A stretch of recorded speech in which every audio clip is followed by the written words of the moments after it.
नमस्कार दोस्तों, स्वागत है आप सभी का इस लेक्चर में जिसमें हम आपको जीके के इम्पोर्टेंट क्वेश्चन के बारे में बहुत ही आसान तरीके से आप लोगों को एक्सप्लेन करेंगे। बस आप लोग अपना फोकस सामने रखना, बहुत ईजिली अंत तक बहुत आसानी से इन क्वेश्चन को समझ जाएंगे। शुरू करते हैं आज का पहला क्वेश्चन क्या है उसके बारे में। तो पहला क्वेश्चन आपका इस तरीके से बहुत इम्पोर्टेंट है। इसमें मेंशन है कि भारत के प्रथम यानी कि फर्स्ट प्राइम मिनिस्टर कौन थे। तो पंडित जवाहरलाल नेहरू जो है वो भारत के प्रथम प्रधानमंत्री हैं। ये आपको क्लियर होना चाहिए, सीधे एग्जाम में बनने वाले क्वेश्चन है। एंड उसी प्रकार सेकंड है, ये भी आपका बहुत इंपॉर्टेंट है। इसमें मेंशन किया है कि 1857 यानी कि 1857 की क्रांति का मुख्य कारण क्या था। यानी कि जो 1857 की क्रांति हुआ था उसका मुख्य कारण जो था उसमें इसमें मेंशन किया है कि जो सैनिक थे उनमें असंतोष था। सैनिकों में असंतोष होने का कारण ये था कि जो कारतूसों में जो कारतूसें थी उसमें गाय और सुअर की चर्बी का प्रयोग किया गया था, इसलिए सैनिकों में असंतोष था। इसीलिए 1857 की क्रांति का यही मुख्य कारण था। ये आपको प्रॉपर समझ हो गया होगा, बहुत इंपॉर्टेंट क्वेश्चन है। एंड उसी प्रकार तीसरा क्वेश्चन भी आपका बहुत इंपॉर्टेंट है।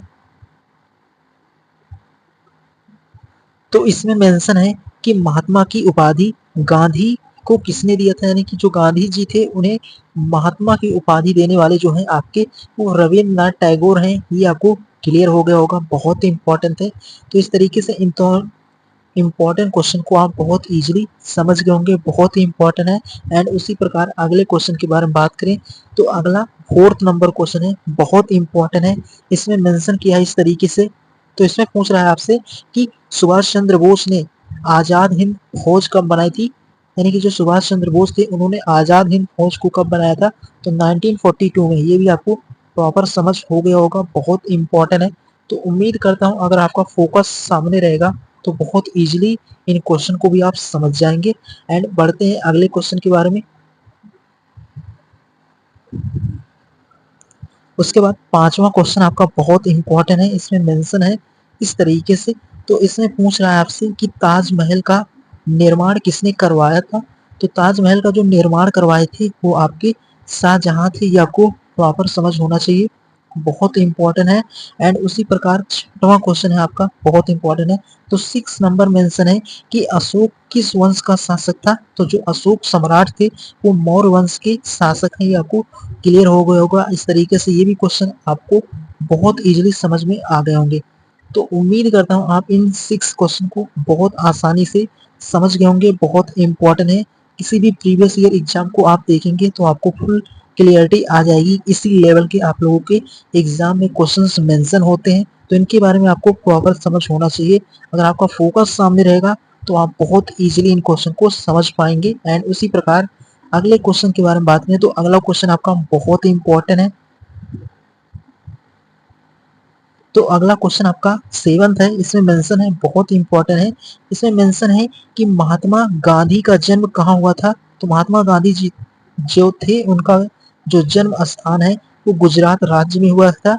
और गुजरात राज्य में कौन से स्थान पर हुआ था। तो पोरबंदर में। जो गुजरात राज्य है आपका उसकी राजधानी गांधीनगर है। ये भी आपको क्लियर होना चाहिए। तो इस तरीके से जो महात्मा गांधी का जन्म हुआ था वो गुजरात में हुआ था, पोरबंदर में। यानी कि गुजरात राज्य में पोरबंदर एक स्थान है, वहां पर वहीं पर महात्मा गांधी का जन्म हुआ था। ये आपको क्लियर होना चाहिए। एंड उसी प्रकार अगला क्वेश्चन ये भी आपका बहुत इंपॉर्टेंट है कि जो प्लासी का युद्ध हुआ था 1757 में। तो प्लासी का युद्ध कब हुआ था। तो 1757 यानी कि 1757 में प्लासी का युद्ध हुआ था। ये आपको क्लियर होना चाहिए। तो इस तरीके से ये भी क्वेश्चन आप बहुत इजीली समझ के होंगे, बहुत इंपॉर्टेंट है। एंड उसी प्रकार जो आपका 9th नंबर क्वेश्चन है ये भी आपका एग्जाम के पॉइंट ऑफ से बहुत इंपॉर्टेंट है। इसमें मेंशन है कि झांसी की रानी जो लक्ष्मीबाई का असली नाम क्या था। तो मणिकर्णिका।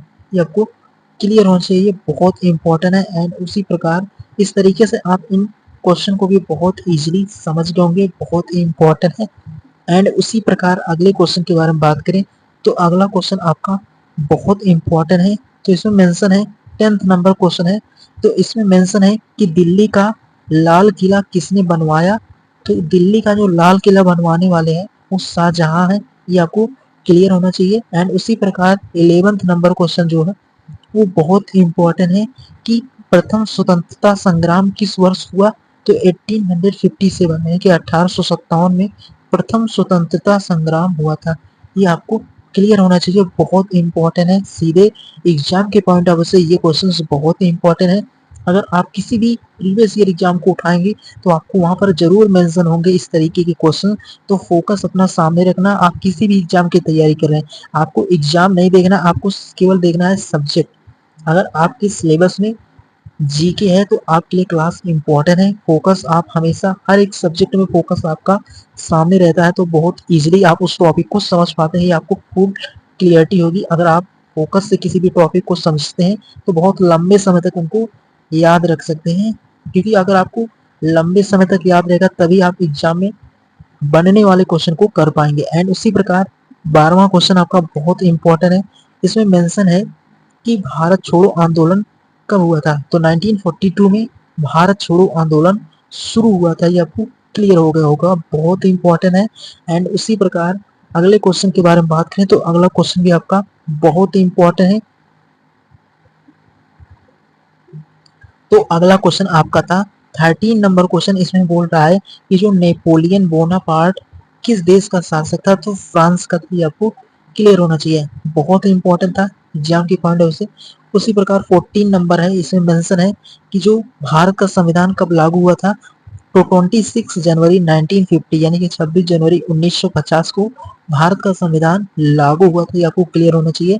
एंड उसी प्रकार 15 है, इसमें मेंशन है, इसमें मेंशन किया है, बोल रहा है कि सिंधु घाटी सभ्यता का जो प्रमुख नगर कौन सा था, तो सिंधु घाटी सभ्यता का जो प्रमुख नगर है वो आपका हड़प्पा है। ये आपको क्लियर होना चाहिए, एग्जाम के पॉइंट ऑफ से क्वेश्चंस इंपॉर्टेंट है, फोकस सामने रहेगा तो बहुत इजीली आप इन क्वेश्चन को भी समझ पाएंगे। सीधे एग्जाम में छपने वाले क्वेश्चन है, तो इस तरीके से इनका रिवीजन करना और फोकस सामने रखेंगे तो बहुत इजीली समझते हुए चलते रहेंगे, क्योंकि क्वेश्चंस इजी एंड हार्ड दो तरीके से डिजाइन होते हैं, बट आपको दोनों क्वेश्चन के बारे में प्रॉपर जानकारी होना चाहिए, क्योंकि एग्जामिनर के ऊपर डिपेंड करता है वो किस तरीके से आपके क्वेश्चन को सेट करते हैं। तो इस तरीके से आप ये भी क्वेश्चन बहुत इजीली समझ गए होंगे। एंड उसी प्रकार अगला क्वेश्चन क्या है उसके बारे में आपको एक्सप्लेन करते हैं। एंड 16 नंबर क्वेश्चन आपका बहुत इंपॉर्टेंट है, सीधे एग्जाम में पूछा जाने वाला क्वेश्चन है। इसमें मेंशन है कि दादा भाई नौरोजी को क्या कहा जाता है, तो यानी कि जो दादा भाई नौरोजी हैं उन्हें भारत का वृद्ध पुरुष यानी कि grand old man of India, Bharat का वृद्ध पुरुष दादा भाई नौरोजी को कहा जाता है। ये भी आपको क्लियर होना चाहिए। एंड 17 नंबर क्वेश्चन तो बहुत इंपॉर्टेंट है, इसमें मेंशन किया है कि जलियांवाला बाग हत्याकांड कब हुआ था, तो 13 अप्रैल यानी कि 13 अप्रैल 1919 यानी कि 13 अप्रैल 1919 को जलियांवाला बाग हत्याकांड हुआ था। बहुत ही इंपॉर्टेंट है ये घटना, बहुत ही क्या है भयानक इस दिन हुआ था। ये आपको हिस्ट्री में प्रॉपर समझने को मिलेगा, बहुत इंपॉर्टेंट था। इसके बारे में एक इम्पॉर्टेंट क्लास के बारे में आपको डिटेल में डिस्कस करेंगे, बहुत इंपॉर्टेंट इवेंट हुआ था इस दिन। एंड उसी प्रकार 18वां क्वेश्चन आपका बहुत इंपॉर्टेंट है, इसमें मेंशन किया है कि चंपारण आंदोलन का नेतृत्व किसने किया, तो महात्मा गांधी जी ने चंपारण आंदोलन का नेतृत्व करने वाले जो हैं वो आपके राष्ट्रपिता जिन्हें हम महात्मा गांधी के नाम से भी जानते हैं। तो ये आपको प्रॉपर समझ हो गया होगा। तो इस तरीके से आप इन 18 क्वेश्चन को यहाँ तक बहुत इजीली समझ गए होंगे, बहुत इंपॉर्टेंट है। एंड बढ़ते हैं अगला क्वेश्चन क्या है उसके बारे में।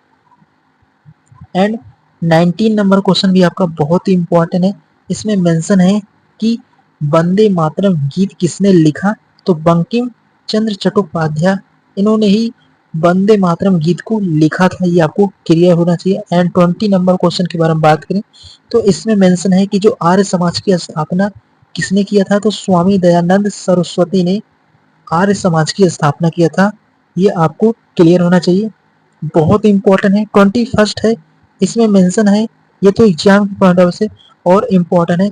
इसमें मेंशन है कि भारत का सबसे बड़ा राज्य क्षेत्रफल के अनुसार अगर पूछेगा तो राजस्थान हो जाएगा। एंड सबसे छोटा राज्य क्षेत्रफल के अनुसार पूछेगा वो भी कहाँ का, इंडिया का, तो वो हो जाएगा गोवा। तो ये भी आप बहुत इजीली समझ लोगे, बहुत इंपॉर्टेंट है एग्जाम के पॉइंट ऑफ से क्वेश्चंस। एंड बढ़ते हैं अगले क्वेश्चन के बारे में। 22 है, इसमें मेंशन है, बहुत इंपॉर्टेंट है। ये पूछ रहा है कि भारत की सबसे लंबी नदी कौन सी है। तो भारत की जो सबसे लंबी नदी है वो आपकी गंगा नदी है, आपको क्लियर होना चाहिए। एंड 23 है, यानी कि 23 में मेंशन है कि पृथ्वी पर सबसे बड़ा महासागर जो कौन सा है। तो सबसे बड़ा जो महासागर है इस पृथ्वी पर वो है आपका प्रशांत महासागर। ये भी आपको प्रॉपर समझना था, बहुत इंपॉर्टेंट है। एंड 24 के बारे में बात करें तो इसमें मेंशन है कि सूर्य के सबसे निकट कौन सा ग्रह है। तो आपका बुध जो है एक ऐसा ग्रह है जो सन के सबसे निकट यानी कि पास ग्रह है, वो आपका बुध है। तो इस तरीके से ओवरऑल इन 24 क्वेश्चन को भी बहुत इजीली समझ गए होंगे। एंड बात करें आज के लास्ट क्वेश्चन के बारे में, तो इस तरीके से अगला क्वेश्चन आपका है। तो अगला क्वेश्चन भी आपका बहुत इंपॉर्टेंट है। 25 के बारे में बात करें तो 25 है, इसमें मेंशन है कि भारत की राजधानी क्या है। तो भारत की जो राजधानी है वो आपकी नई दिल्ली है, ये आपको प्रॉपर समझ हो गया होगा। तो इस तरीके से जो आपकी इंडिया की राजधानी है वो नई दिल्ली है। उसी प्रकार 26 भी आपका बहुत इंपॉर्टेंट है। तो इस तरीके से ओवरऑल आप 25 क्वेश्चन हर एक एग्जाम के पॉइंट ऑफ से एक क्या होते हैं सेट में होते हैं। तो इस तरीके से आपको क्लियरिटी हो गई कि यानी कि एक सेट आपका 25 तक समाप्त होता है। इस तरीके से 25 क्वेश्चन हर एक एग्जाम के पॉइंट ऑफ से इंपॉर्टेंट होते हैं। इस तरीके से आपको अलग अलग तरीके के क्वेश्चन इसमें देखने को मिल रहे होंगे, तो आपको पूरा क्लियरिटी आ गई होगी। इसी तरीके से आप लोगों के एग्जाम में भी क्वेश्चन जरूर बनते हैं। 26 है आपका, इसमें मेंशन है कि हिमालय पर्वत की सबसे ऊंची चोटी कौन सी है। तो माउंट एवरेस्ट ही आपको क्लियर होना चाहिए। तो इस तरीके से 26 और 25 को भी बहुत इजीली समझ गए होंगे। 27 है, इसमें मेंशन किया है कि नीलगिरी पर्वत श्रृंखला कहाँ स्थित है। तो दक्षिण भारत में स्थित है नीलगिरी पर्वत श्रृंखला, ये आपको क्लियर होना चाहिए, बहुत इंपॉर्टेंट है। तो ओवरऑल आप इस तरीके से 27 वाले क्वेश्चन को भी बहुत इजीली समझ गए होंगे, बहुत इंपॉर्टेंट है। एंड उसी प्रकार अगला क्वेश्चन क्या है उसके बारे में आपको समझना होगा। तो अगला क्वेश्चन भी आपका बहुत इंपॉर्टेंट है कि भारत का जो राष्ट्रीय जल चिन्ह कौन सा है। तो गंगा नदी भारत का राष्ट्रीय जल चिन्ह है, ये आपको क्लियर होना चाहिए। सीधे एग्जाम में बनने वाले क्वेश्चंस हैं। एंड उसी प्रकार अगले क्वेश्चन के बारे में बात करें तो अगला 29 है, इसमें मेंशन किया है कि जो पृथ्वी पर सबसे ठंडा स्थान कौन सा है। तो वॉक स्टॉक स्टेशन जो कि कहाँ पर है, अंटार्कटिका में है, ये आपको क्लियर होना चाहिए। जो पृथ्वी पर सबसे ठंडा स्थान है वो आपका वास स्टॉक स्टेशन है, ये आपको क्लियर होना चाहिए। और अंटार्कटिका में ये है, आपको प्रॉपर समझ हो गया होगा पृथ्वी पर सबसे ठंडा स्थान। एंड जो आपका 13 नंबर क्वेश्चन है ये बहुत इंपॉर्टेंट है कि पृथ्वी की कुल सतह पर कितना प्रतिशत भाग जल से ढका है। तो लगभग 71% जो अर्थ पर सरफेस है वो जल से ढका है, 71%। तो ओवरऑल इस तरीके से आप ये भी क्वेश्चन बहुत आसानी से समझ गए होंगे, बहुत इंपॉर्टेंट क्वेश्चन था। तो इस तरीके से टॉप 13 क्वेश्चन के बारे में आप बहुत इजीली समझ गए होंगे। ओवरऑल देखा जाए तो आपके जो सेट होते हैं एग्जाम की उसमें 25 क्वेश्चन या किसी किसी, तो उम्मीद करता हूँ आप इन टॉप 13 क्वेश्चन को बहुत इजीली समझ गए होंगे। फोकस सामने रहा होगा तो बहुत इजीली इन क्वेश्चन को समझ गए होंगे। और आप लोगों के एग्जाम के पॉइंट ऑफ से क्लास बहुत इंपॉर्टेंट था। अगर आपको पूरा प्रॉपर समझ में आ गया हो तो अपने सभी दोस्तों के साथ भी शेयर करना ताकि वो भी अपनी तैयारी को और बेहतर कर सके। मिलेंगे एक नए सेशन में और इम्पोर्टेंट क्वेश्चन के साथ।